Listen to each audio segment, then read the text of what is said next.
નમસ્કાર દર્શક મિત્રો, આપ નિહાળી રહ્યા છો સાઈ ગ્રુપ મીડિયા હાઉસ દ્વારા સંચાલિત નવસારી લાઈવ અને ઝટપટ ન્યૂઝ। આજ રોજ નવસારીની MB ગોહિલ ફિઝિયોથેરાપી કોલેજ ખાતે એક કાર્યક્રમનું આયોજન કરવામાં આવ્યું હતું।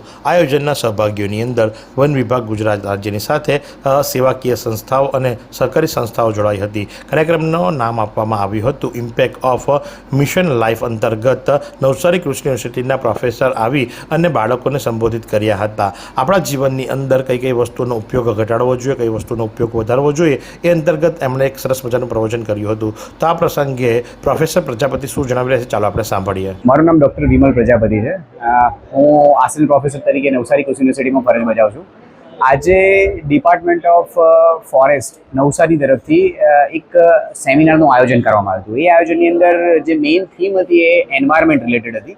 સસ્ટેનેબલ લાઇફસ્ટાઇલ ઉપરનો આખો પ્રોગ્રામ હતો। જે આ પ્રોગ્રામ MB પટેલ મેડિકલ કોલેજમાં રાખવામાં આવેલો હતો। આ સંસ્થાના મેનેજમેન્ટનો ઘણો સહકાર રહ્યો, જેના તરફથી આ પ્રોગ્રામ સક્સેસફુલ રહ્યો છે। આ પ્રોગ્રામની અંદર 3 અલગ અલગ પ્રકારના સેશન રાખવામાં આવેલા હતા, જેની અંદર એનર્જી કન્ઝર્વેશન પર પણ વાત કરવામાં આવી, જેથી છોકરાઓમાં એક એનર્જી કન્ઝર્વેશન શું છે એની એક માહિતી મળી શકે।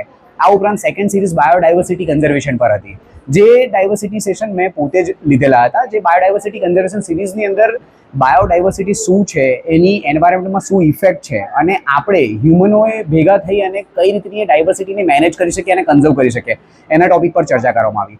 થર્ડ સેશન હતું જે અર્બન ગાર્ડનિંગ પર હતું, કે અત્યારના જમાનામાં જે આધુનિક યુગમાં અર્બનાઇઝેશન થઈ રહ્યું છે, ડિફોરેસ્ટેશન થઈ રહ્યું છે, જે આપણે કદી રોકી નથી શકવાના, પણ અર્બન એન્વાયરમેન્ટમાં પણ તમે ગાર્ડનિંગ કે ટ્રી પ્લાન્ટેશન કેવી રીતના કરી શકો, તમારી જે બિલ્ડિંગ હોય જે બિલ્ડિંગ પર તમે ગાર્ડનિંગ કેવી રીતના કરી શકો અને સારી એર ક્વોલિટી ઇન્ડેક્સ કેવી રીતના મેન્ટેન કરી શકો, એના પર પણ ગાઈડન્સ આપવામાં આવ્યું હતું। આ પ્રકારનો આ સેમિનાર, આખા વન ડે સેમિનાર સિરીઝનું આયોજન જે થયું હતું એ ખૂબ અદ્ભુત હતું, જેનાથી છોકરાઓને ઘણી બધી માહિતી મળી છે, જેનાથી એ સસ્ટેનેબલ લાઈફ કરી શકે અને જેથી એન્વાયરમેન્ટના 3 મોટા પરિબળો, જે જમીનનું પ્રદૂષણ છે, હવાનું પ્રદૂષણ છે અને પાણીનું પ્રદૂષણ છે, એને અટકાવવામાં એન્વાયરમેન્ટ તરફથી કંઈક ને કંઈક નોલેજ મેળવીને એમાં સહકાર આપી શકે, એના માટેનું આયોજન હતું। તો આ પ્રમાણે આજરોજ Navsari social forest division, forest department Gujarat state તેમજ સહયોગી સંસ્થા દ્વારા MB ગોહિલ ફિઝિયોથેરાપી કોલેજ ખાતે ફિઝિયોથેરાપીના વિદ્યાર્થીઓને સંબોધિત કરી એક સરસ મજાના કાર્યક્રમનું આયોજન કરવામાં આવ્યું હતું, જેથી કરી